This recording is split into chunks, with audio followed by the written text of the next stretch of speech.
Intelligence, concepts and their utilities and application in administration and governance, broad micro theme, understanding and applying emotional intelligence. Imagine this for a second दोस्त, एक छोटा बच्चा है और उसके सामने टेबल पर रखा है एक मार्शमेलो। ओके यूज एक सिंपल सी चॉइस दी जाती है, तुम इसे अभी खा सकते हो या अगर तुम 15 मिनट वेट करोगे तो तुम्हें 2 मार्शमेलोज मिलेंगे। Interesting choice. अब सोचो वो बच्चा क्या करेगा। It sounds like a simple game, right? लेकिन what if I told you कि ये एक सिंपल सा टेस्ट एक्चुअली प्रिडिक्ट कर सकता है कि वो चाइल्ड फ्यूचर में कितना सक्सेसफुल होगा। Wow, that's quite a claim. Super cool है ना? ये आसान सा टेस्ट बेसिकली इमोशनल इंटेलिजेंस की जबरदस्त पावर को दिखाता है। और इससे पहले कि हम इस फैसिनेटिंग दुनिया में पूरी तरह से जंप करें, एक छोटा सा काम करना है। हाँ, please make sure listeners hit that subscribe button, like करें और वो जो नोटिफिकेशन बेल है ना उसे ऑन कर लें। We promise it's going to be an absolutely awesome journey. तो आज के इस सुपर डिटेल्ड डिस्कशन में हम क्या-क्या एक्सप्लोर करने वाले हैं। What's on our learning map for today? Let's lay it out. सबसे पहले हम क्लासिक इंटेलिजेंस यानी आईक्यू और इमोशनल इंटेलिजेंस यानी ईक्यू के बीच का जो कोर डिफरेंस है उसे समझेंगे। समझे। The fundamentals, good starting point. उसके बाद हम डाइव करेंगे into Daniel Goleman's world famous 5 component model of EI. इसे हम पूरा एक एक करके अनपैक करेंगे। फिर we look at the incredible mind blowing findings of the marshmallow experiment. The classic one. लेकिन हम यहीं नहीं रुकेंगे। We'll also explore a few other models of EI, social intelligence और सबसे इंपॉर्टेंट पब्लिक एडमिनिस्ट्रेशन में इमोशंस का क्या रोल है। That's a very practical application. और एंड में हम विवेकानंदा की टाइमलेस विजडम और एक रियल लाइफ केस स्टडी को भी एनालाइज करेंगे। रेडी हो? एब्सोल्युटली। चलो शुरू करते हैं। So our first stop is a big one, classic intelligence versus emotional intelligence. चलो इसे सिंपली ब्रेक डाउन करते हैं। So short definition to start. Classic intelligence, जिसे हम आमतौर पर आईक्यू यानी इंटेलिजेंस क्वोशिएंट से मेजर करते हैं, वो बेसिकली आपकी कैपेसिटी है for logical reasoning, analytical skills और प्रॉब्लम सॉल्विंग एबिलिटीज। अच्छा। सोच लो, ये एक मैथ्स प्रॉब्लम को पेपर पर सॉल्व करने जैसा है। It's about pure logic and analytical power, एकदम ऑब्जेक्टिव। बिल्कुल।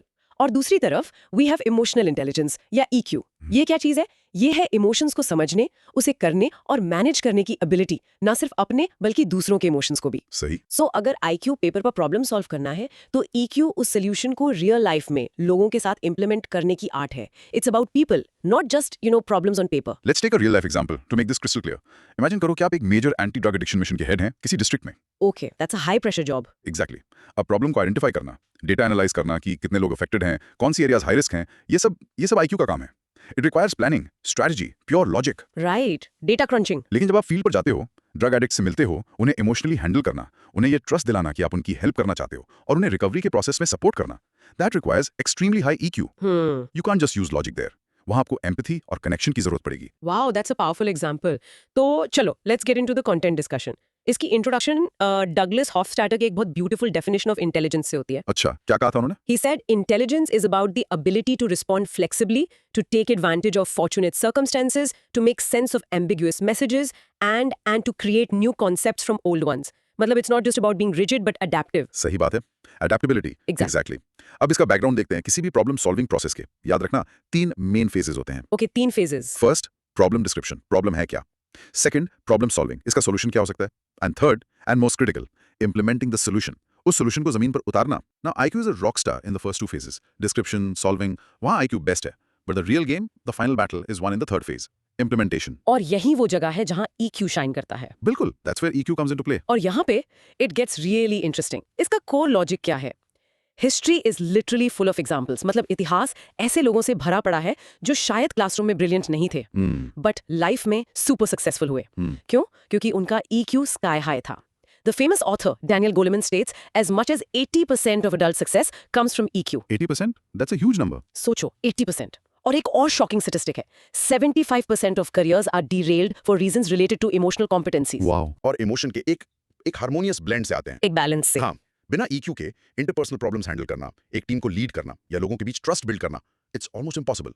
आप दुनिया का बेस्ट प्लान बना लो, अगर आप लोगों को साथ नहीं ले जा सकते तो वो प्लान फेल है। So to give a conclusion to this part, in simple terms, IQ is the foundation, right? Right. But EQ is the magnificent building that stands on it. Beautifully put. IQ आपको problem solve करने में help करता है, but EQ उस solution को practical, real और successful बनाने में हेल्प करता है। समझे? बिल्कुल साफ। चलो अब इस पे थोड़ा क्रॉस क्वेश्चनिंग करते हैं to make sure we remember this. तो मेरा पहला सवाल, क्या हम ये आराम से कह सकते हैं कि IQ is like the what and EQ is the how? मतलब IQ बताता है क्या करना है और EQ बताता है कैसे करना है। That's a great starting point, हाँ, but I'll add something more. How is often more critical than what. लेकिन EQ how के साथ साथ why भी है. Why should people follow you? Why should they trust your plan? इसका answer EQ में है। Oh, that's a brilliant addition. The why. Okay, here's another question for you. हमारा जो एजुकेशन सिस्टम है, स्कूल से कॉलेज तक, वो किस चीज पर ज्यादा फोकस करता है, IQ या EQ? ये तो आई थिंक सब जानते हैं। It's overwhelmingly focused on IQ. Marks, grades, entrance exams, they all test your logical and analytical abilities. We are trained to be smart but not necessarily emotionally intelligent. That's a huge gap. तो इसका logical conclusion ये हुआ कि एक बहुत high IQ person बिना अच्छे EQ के प्रैक्टिकल रियल लाइफ सिचुएशंस में स्ट्रगल कर सकता है, right? Struggle is a small word. They can completely fail. The anti-drug addiction mission example proves that perfectly. एक brilliant plan भी fail हो जाएगा if you can't connect with the very people you're trying to help. Absolutely. और क्या ये same logic real world leadership roles में apply होता है? CEOs, political leaders, military generals, उनके लिए? More than anywhere else, एक लीडर को टीम को मोटिवेट करना होता है, कॉन्फ्लिक्ट्स रिजॉल्व करने होते हैं, प्रेशर में काम रहना होता है। ये सब प्योर EQ गेम्स हैं। A brilliant strategist with zero people skills will never be a great leader. लोग उससे कनेक्ट ही नहीं कर पाएंगे। Final question on this topic. So, the ultimate key is a balance between the two, right? It's not IQ versus EQ, but IQ and EQ working together. Exactly. It's a partnership. एक team है ये। IQ gives you the hard skills, the technical knowledge. EQ gives you the soft skills to apply that knowledge effectively in a world full of people and their complex emotions. दोनों जरूरी हैं। Perfect. Now pause and practice saying this aloud. Classic intelligence helps in problem solving, but emotional intelligence is crucial for implementing the solution. Practice. In short, IQ problem को analyse करता है, लेकिन EQ उसे real world में apply करने के लिए जरूरी इमोशनल स्किल्स देता है। Okay, so we've established कि EQ is super important. अब चलो इसको और unpack करते हैं. What exactly is emotional intelligence? इसके parts क्या हैं? इसके लिए we have to turn to the master, Daniel Goleman. Goleman, the pioneer. Our second topic, the 5 pillars of EQ, Goleman's model. Right. So, for a short explanation, Daniel Goleman जिन्होंने इस concept को popularise किया, उन्होंने emotional intelligence को 5 essential components में break down किया। 5 components? हाँ, ये एक रोड मैप जैसा है, a guide to understanding and improving our EQ. Basically, it's a blueprint for becoming emotionally smarter. Let's take a quick real life example of this model in action. I think that would help. हाँ, सोचो एक manager है, एक बहुत ही busy दिन है, deadlines पास आ रहे हैं। the usual office scenario. हाँ, उसे बहुत स्ट्रेस फील होता है। This is self awareness. लेकिन वो गुस्सा नहीं करता, बल्कि कामली अपनी टीम को टास्क डेलीगेट करता है। This is self regulation. Good. फिर वो एक टीम मेंबर की पर्सनल प्रॉब्लम को ध्यान से सुनता है और समझता है। This is empathy. वो सबसे अच्छे से कम्युनिकेट करके काम करवाता है, building a positive environment. These are his social skills. और ये सब वो इसलिए कर रहा है क्योंकि वो अपनी कंपनी के टारगेट को लेके पैशनेट है, not just for the salary. This is motivation. See, that's Goleman's model in action at the workplace. That's a perfect illustration. So for our content discussion, इसकी इंट्रोडक्शन ये है कि Goleman's model argues कि personal और professional success के लिए ये 5 skills often IQ से भी ज्यादा इंपॉर्टेंट है। चलो अब एक एक करके इन पिलर्स को देखते हैं। Let's start with the first and most fundamental one, component 1, self-awareness. इसका कोर लॉजिक है अपने इमोशंस को रियल टाइम में पहचानना और ये समझना कि उनका दूसरों पर क्या असर पड़ता है। Knowing yourself basically. Exactly. It's about knowing your strengths and weaknesses. इसके hallmarks हैं self-confidence and a realistic self-assessment. A fantastic example is MS Dhoni, especially in the 2023-24 IPL. Oh, Captain Cool. हाँ, he was deeply self-aware of his physical limitations due to his knee injury. इसलिए he made the strategic decision to bat lower in the order so he could make short, high-impact contributions. That's pure self-awareness in action. Brilliant example. Next up is component 2, self-regulation. इसका core logic है अपने disruptive impulses और moods को control करने की ability, मतलब react करने से पहले सोचना। The pause button. Yes, the pause button. इसके हॉलमार्क्स हैं ट्रस्टवर्दीनेस एंड क्रेडिबिलिटी, क्योंकि लोग उस इंसान को ट्रस्ट करते हैं जो अपने आप पर कंट्रोल रखता है। और परफेक्ट एग्जांपल हियर इज सुंदर Pichai. During high stress anti trust hearings, जहां उन्हें घंटों तक ग्रिल किया जा रहा था, I remember those. he demonstrated exceptional self-regulation. He maintained his composure, answered calmly, and never let his emotions get the better of him. Then we come to component 3, empathy. ये बहुत इंपॉर्टेंट है। इसका core logic है दूसरों के emotions को समझना, अपने आप को दूसरों की जगह रखकर उनके पर्सपेक्टिव से देखना। Walking in their shoes. Exactly. इसके हॉलमार्क्स हैं क्रॉस कल्चरल सेंसिटिविटी और दूसरों के टैलेंट को बिल्ड करने की capacity. The best example from recent times has to be Sonu Sood during the COVID-19 pandemic. Absolutely. Migrant workers के लिए उनका रिस्पॉन्स जस्ट चैरिटी नहीं था, it showed deep empathy. He felt their pain and was driven to act. सही बात है। The fourth component is social skills. इसका core logic है रिलेशनशिप्स को मैनेज करने और नेटवर्क्स बिल्ड करने में proficiency. It's about finding common ground और लोगों के साथ एक रैपो बिल्ड करना। People skills. Yes, people skills. इसके हॉलमार्क्स हैं लीडिंग चेंज, परसुएसिवनेस और effective team leadership. A great example is the Prime Minister's Mann Ki Baat program. It's a dedicated effort to connect with millions of citizens on a personal, conversational level, which is a fantastic use of social skills to build a large-scale connection. और finally we have component 5, motivation. इसका core logic है पैसा या status से आगे बढ़कर किसी deep passion के लिए काम करना। It's about having the energy और persistence to pursue goals even in the face of setbacks. The inner fire. Yes. इसके हॉलमार्क्स हैं a strong drive to achieve and relentless optimism.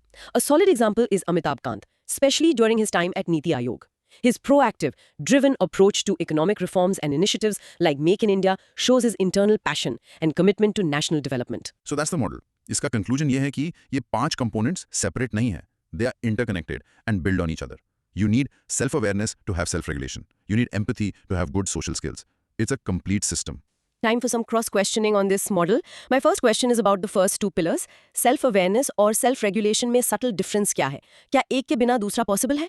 Great question. The simplest way to put it is self-awareness is knowing, self-regulation is doing. अगर आपको पता ही नहीं है कि आपको गुस्सा आ रहा है, awareness, तो आप उसे कंट्रोल, रेगुलेशन कैसे करोगे? So no, self-regulation is almost impossible without self-awareness. Awareness पहला step है. Got it. Now about empathy. क्या ये सिर्फ feeling sorry for someone है या उससे कुछ ज्यादा है? What's the difference between sympathy and empathy? It's much, much more. Sympathy is feeling for someone. आप किसी को मुश्किल में देखते हो और आपको बुरा लगता है. Empathy is feeling with someone. आप उनके पर्सपेक्टिव को, उनकी फीलिंग्स को, उनके पॉइंट ऑफ व्यू से समझने की कोशिश करते हो. गोलेमैन कहते हैं कि एम्पैथी वो टर्निंग पॉइंट है जहां हमारा फोकस अपने इंटरनल वर्ल्ड से दूसरों के एक्सटर्नल वर्ल्ड पर शिफ्ट होता है. That makes a lot of sense. Question 3. Let's say एक लीडर है जिसमें सोशल स्किल्स तो बहुत अच्छे हैं, he is very charming, but उसमें मोटिवेशन यानी फिफ्थ कंपोनेंट की कमी है. तो क्या वो एक इफेक्टिव लीडर बन पाएगा? Probably not in the long run. He might be very popular and likable, but वो रिजल्ट्स ड्राइव नहीं कर पाएगा या अपनी टीम को डिफिकल्ट गोल्स अचीव करने के लिए इंस्पायर नहीं कर पाएगा. मोटिवेशन फ्यूल है, सोशल स्किल्स गाड़ी है. बिना फ्यूल के गाड़ी आगे नहीं बढ़ेगी. पांचों कंपोनेंट्स एक साथ काम करते हैं. Okay, this is a practical question. In 5 components में से अगर किसी को अपना EQ इंप्रूव करना हो तो उसे कहां से शुरू करना चाहिए? Which one is the foundation? हमेशा सेल्फ अवेयरनेस से शुरू करना चाहिए. It is the bedrock, the नीव ऑफ इमोशनल इंटेलिजेंस. जब तक आप अपने खुद के इमोशंस, ट्रिगर्स, स्ट्रेंथ्स और वीकनेसेस को नहीं समझेंगे, आप बाकी 4 कंपोनेंट्स पर इफेक्टिवली काम नहीं कर सकते. No yourself first. Final question on this. Can these 5 skills actually be learned or are people just born with them? This is the best part. Daniel Goleman's entire work is based on the idea that these are skills, and like any skill, they can be learned and developed with conscious effort and practice. ये fix नहीं है. कोई भी अपना EQ improve कर सकता है. Let's try this. Pause and list the 5 components of Goleman's model aloud. Self-awareness, self-regulation, empathy, आगे आप बोलो. Social awareness and relationship management. In short, Goleman's model provides a 5-step framework: self-awareness, self-regulation, empathy, social skills, and motivation to build a powerful EQ. Speaking of self-regulation, वही Goleman का second pillar. उसके पीछे की psychology को समझने के लिए एक बहुत ही कमाल का लेजेंडरी एक्सपेरिमेंट किया गया था. हाँ, यहाँ आता है मार्शमेलो टेस्ट. चलो अब बात करते हैं मार्शमेलो एक्सपेरिमेंट की. Topic number 3, the power of waiting. Marshmallow experiment insights. So a short explanation. This famous experiment was conducted by psychologist Walter Mischel at Stanford University to study something called deferred gratification. Basically, ये ability है to resist the temptation of an immediate reward in preference for a later, more valuable reward. आसान शब्दों में आगे के बड़े फायदे के लिए अभी के छोटे मजे को टाल देना. इसका एक perfect real life example higher student की लाइफ में होता है. आप एग्जाम के लिए पढ़ रहे हो, आपका फ्रेंड कॉल करके मूवी देखने के लिए बुलाता है. इमीडिएट रिवॉर्ड क्या है? मूवी का मजा. हाँ, instant gratification. एग्जैक्टली. लेटर बिगर रिवॉर्ड क्या है? Good grades and a better future. अगर आप मूवी का प्लान कैंसिल करके पढ़ाई करते हो, congratulations, you just passed your own personal marshmallow test. That's delayed gratification. Exactly. Let's get into the content discussion. The introduction to the experiment is amazingly simple. 5 साल के बच्चों को एक रूम में बिठाया गया और उन्हें ऑप्शन दिया गया, 1 मार्शमेलो अभी खाओ या 15 मिनट वेट करो और 2 मार्शमेलोस लो. The researcher then left the room. और इसका बैकग्राउंड यानी the results were truly shocking. They tracked these kids for decades. और उन्होंने पाया कि जिन बच्चों ने वेट किया था वो लाइफ में आगे जाकर significantly ज़्यादा सक्सेसफुल, हेल्दी और हैप्पी पाए गए. इतना फर्क? हाँ, their exam scores were higher, they handled stress better, and they had better careers. This simple test predicted their future success with surprising accuracy. So इसका core logic क्या निकलता है? इस एक्सपेरिमेंट से एक इमोशनली इंटेलिजेंट पर्सन की कुछ core characteristics साफ-साफ सामने आती हैं. Let's list them. 1. The ability to delay gratification. 2. High self-awareness of their impulses. 3. The ability to handle stress and setbacks. 4. A more positive attitude and higher resilience. 5. Knowing how to keep disruptive emotions in check. And 6. And interestingly, 6th, they were also better at negotiating and resolving disagreements as adults. इसका real world impact हर जगह है. ये daily life में हर decision में apply होता है. Work में procrastination को अवॉइड करना, हेल्थ के लिए जंक फूड को ना कहना, रिलेशनशिप्स में गुस्से में रिएक्ट करने के बजाय शांत होकर बाद में बात करना. It's all about choosing long term gain over short term pleasure. बिल्कुल. और इसका कंक्लूजन ये है कि emotional intelligence isn't just about being nice and friendly. कभी-कभी it means being tough with yourself या even with others for a better long-term outcome. जैसा कि the great philosopher Aristotle ने कहा था. क्या कहा था उन्होंने? Anyone can become angry. That is easy. But to be angry with the right person, to the right degree, at the right time, for the right purpose, and in the right way, that is not easy. ये control ही तो self-regulation है. Fantastic. Let's do some cross-questioning to drill this in. First, ये जो skill है, delayed gratification, क्या ये inborn होती है या इसे सीखा जा सकता है? It's definitely a skill that can be learned and strengthened. सोचो, it's like a muscle. जितना आप इसे ट्रेन करोगे, उतना ये स्ट्रांग होगा और इसकी प्रैक्टिस बचपन से ही शुरू कराई जा सकती है. तो फॉलोइंग दैट लॉजिक, क्या ये कहना सही है कि प्रोक्रेस्टिनेशन यानी काम को टालना is basically a failure of the marshmallow test on a daily basis? Yes, that's a perfect analogy. जब आप procrastinate करते हो, you're choosing the immediate comfort of not doing a task over the long-term benefit of completing it. You are eating the first marshmallow every single time. So how can a person start practicing delayed gratification in small everyday ways? कोई practical tips? The key is to start small. Small wins build the muscle. For example, decide to check social media only after you complete one chapter of your studies. Decide to eat your dessert only after you finish your healthy meal. Decide to watch your favorite show only after you finish your workout. ये तो काफी practical है. एक और सवाल, इस experiment से ये भी पता चला कि आगे जाकर वो बच्चे हेल्दी भी थे. इसका क्या कनेक्शन है? The connection is self-control. The same mental skill that helps you resist a marshmallow also helps you resist unhealthy food, helps you stick to an exercise routine, and helps you avoid risky behaviors like smoking or excessive drinking. It's the same core ability of self-regulation. Last question, अगर एक बच्चा Marshmallow test में fail हो जाता है, यानी वो wait नहीं कर पाता, तो क्या इसका मतलब है कि वो लाइफ में फेल हो जाएगा? Is it a fixed destiny? Not at all. This is very important. It's a predictor, not a destiny. It just shows a tendency. जैसा हमने कहा, this is a skill that can be learned. So a child who fails the test can be taught strategies to improve their self-control and can become very successful in life. It's about recognizing the need for improvement. Perfect. Now practice saying this. Delayed gratification is the ability to choose a larger, later reward over a smaller, immediate one. In short, the marshmallow experiment proves that the ability to delay gratification is a core component of emotional intelligence and a strong predictor of life success. We've now seen Goleman's model and the marshmallow test in detail. लेकिन क्या EI को समझने का सिर्फ यही एक तरीका है? नहीं. There are other models too. हाँ, और भी perspectives हैं. So let's explore some other interesting perspectives. Our fourth major topic is more than one way to be smart, exploring EI models. Right. While Goleman's model is the most popular, it's not the only one. Let's start the content discussion with Model 1, the MSCEIT. MSCEIT full form क्या है इसका? इसका full form है the Mayer-Salovey-Caruso Emotional Intelligence Test. This is very different from Goleman's model. How is it different? इसका core logic क्या है? इसका core logic ये है कि एक एबिलिटी टेस्ट है, सेल्फ रिपोर्ट टेस्ट नहीं. मतलब इसमें आपसे पूछा नहीं जाता कि आप कितने एम्पैथेटिक हैं. इसमें आपको actual emotion related problem solve करने को कहा जाता है. Oh, so it measures your skills directly. Yes, it measures your actual skills. इसके 4 ब्रांचेस हैं. 1. Perceiving emotions. चेहरों और आवाज़ों में इमोशंस को पहचानना. 2. Using emotions. अपने मूड को यूज करके प्रॉब्लम सॉल्विंग को बेहतर बनाना. 3. Understanding emotions. इमोशंस कैसे चेंज होते हैं, इसको समझना. And 4. Managing emotions. अपने और दूसरों के इमोशंस को रेगुलेट करना. Can you give an example of a question on this test, just to get a feel? Sure. For example, आपको एक चेहरे की फोटो दिखाई जाएगी और पूछा जाएगा, ये इंसान कैसा फील कर रहा है, खुश, उदास या गुस्से में. आपका आंसर आपकी एबिलिटी टू परसीव इमोशंस को टेस्ट करता है.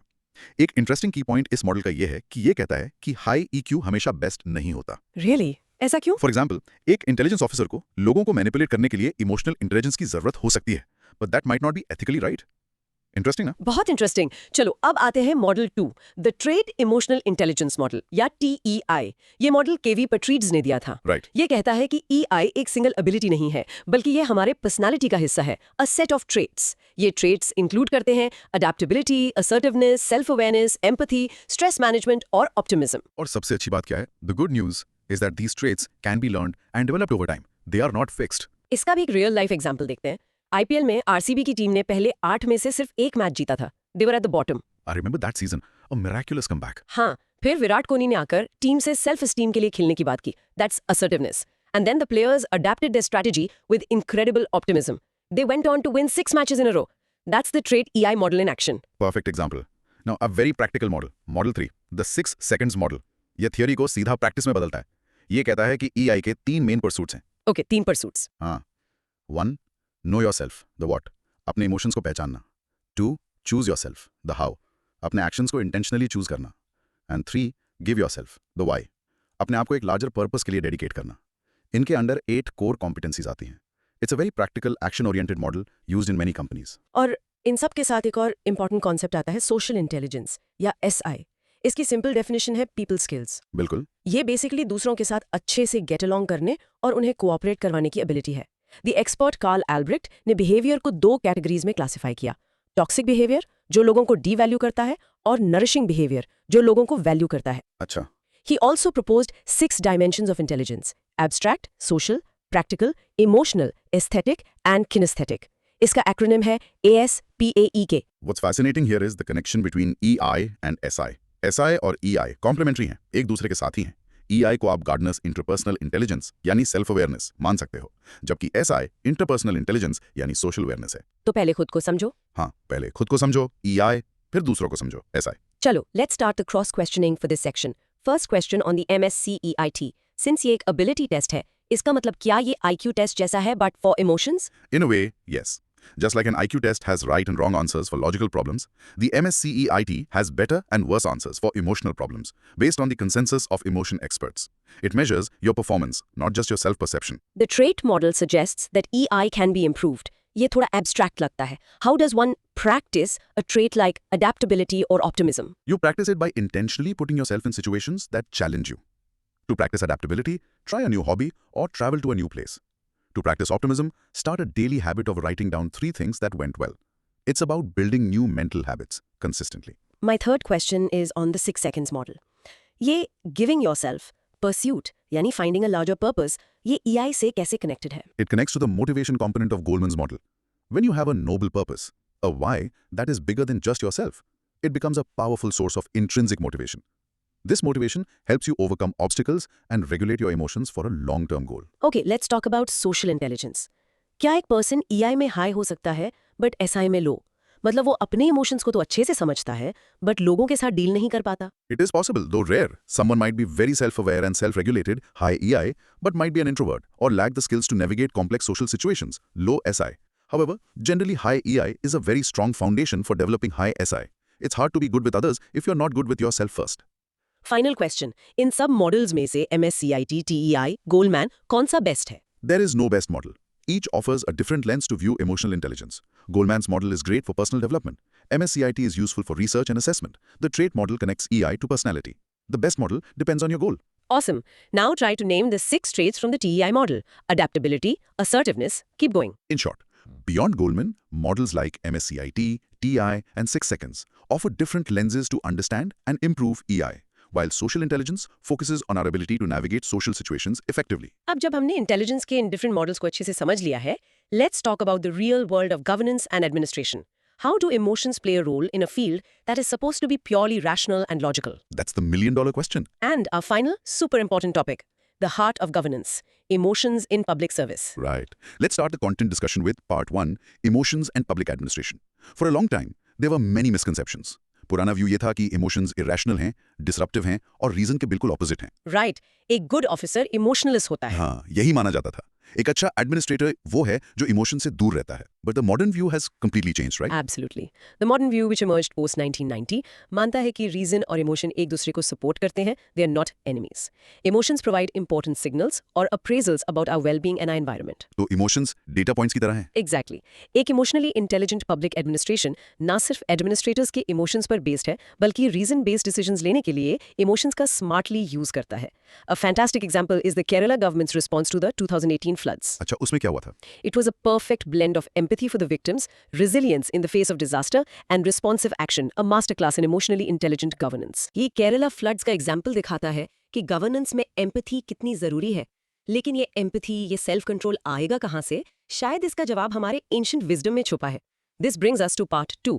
Swami Vivekanand's analogy of the mind as a restless monkey. It's a brilliant analogy. Vivekananda ने ह्यूमन माइंड को एक रेस्टलेस मंकी से कंपेयर किया। अब सोचो, एक बंदर वैसे ही रेस्टलेस होता है। हाँ, बिल्कुल. फिर उस बंदर को शराब पिला दी गई, so he becomes even more restless. फिर उसे एक बिच्छू ने काट लिया, making him jump in pain. और आखिर में उसमें एक भूत घुस गया। Imagine the state of that monkey. That's chaos. Vivekananda कहते हैं हमारा माइंड उस मंकी जैसा है। Mind is restless by nature, फिर उसे डिजायर्स की शराब, जेलसी का बिच्छू और प्राइड का भूत और भी ज्यादा रेस्टलेस बना देते हैं। तो इसका लेसन क्या है? इसको कंट्रोल करने का तरीका क्या है? विवेकानंदा's lesson is profound. The way to control it is not to fight it. शांत बैठो और अपने माइंड को, अपने थॉट्स को जस्ट ऑब्जर्व करो, like a witness. Give it full reins. धीरे धीरे जब आप उसे ऑब्जर्व करना शुरू करोगे, it will become calmer. This is the ancient foundation of self-awareness. This connects beautifully to part 3. Emotions, ethics and values. Her emotion जब हम उसे समझ लेते हैं, एक एथिकल गाइड बन सकता है. फॉर एग्जाम्पल, ह्यूमिलिटी आपको फीडबैक के लिए ओपन बनाती है. Right. लव जॉय आपको दूसरों की केयर करने के लिए मोटिवेट करती है. पेशेंस आपको जल्दबाजी में गलत डिसीजंस लेने से बचाती है. Anger can be used as a fuel against injustice. Gratitude promotes kindness and reciprocity.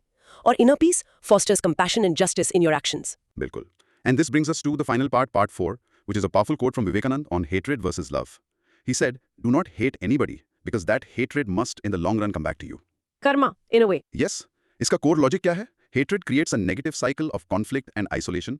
Love creates a positive cycle of goodwill and connection. आप history में और current affairs में इसके examples देख सकते हो. The conclusion is simple. As the philosopher Ralph Waldo Emerson said, what you are comes to you. जो आप भेजते हो वही वापस आता है. This section was deep. Let's do some cross questioning to understand it better. Vivekananda की ये monkey analogy, क्या ये modern mindfulness concepts जैसी है? Absolutely. It is the ancient Indian version of mindfulness meditation. The core principle is exactly the same. Non-judgmental observation of your thoughts and feelings.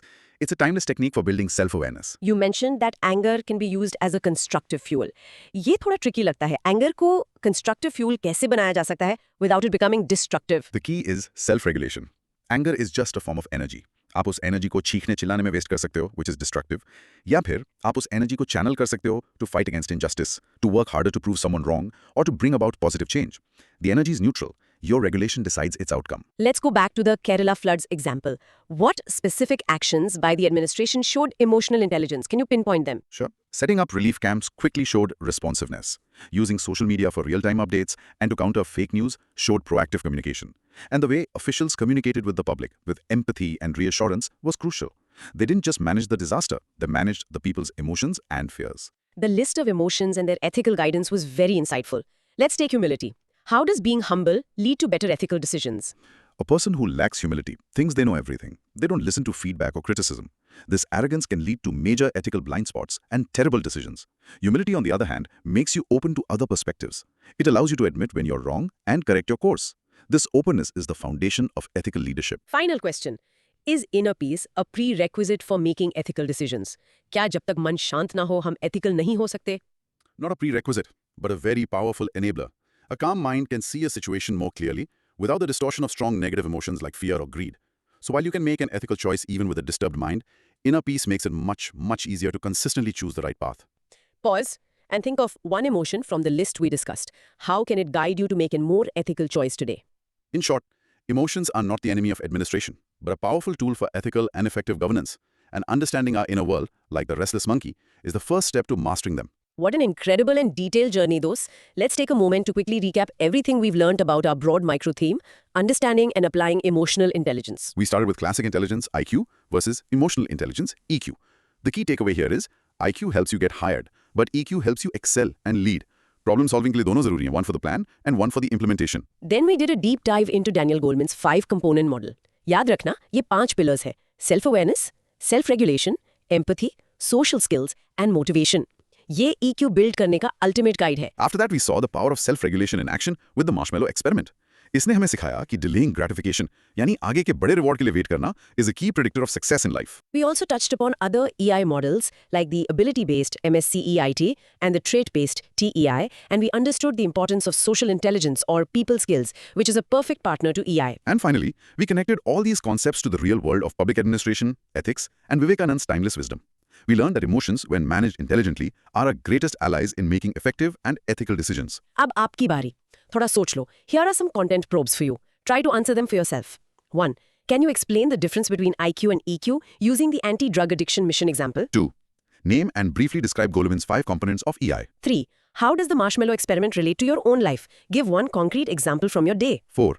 What is the core idea behind Vivekananda's restless monkey analogy for the mind? Actions can lead to better ethical decisions in a professional setting. And 6. Using the logic from the Kerala floods case study, what would be your first 3 steps to show emotionally intelligent leadership in a crisis situation? And here's a simple challenge for you for this week. एक दिन, just for one day, try to consciously identify and name your emotions. जब भी आपको एक strong feeling हो, खुशी, गुस्सा, frustration, excitement, just pause for a second and say to yourself, okay, I am feeling frustrated right now. This simple act of naming the emotion is the first and most powerful step towards self-awareness. Try it. We truly hope this deep discussion was as exciting and insightful for you as it was for us. अगर आपको मजा आया और आपने कुछ नया सीखा, तो प्लीज हमें बताएं. Subscribe now, comment below with your single biggest takeaway from today's discussion, and share this with a friend who needs to understand the power of emotional intelligence. मिलते हैं अगले deep dive में. Thank you.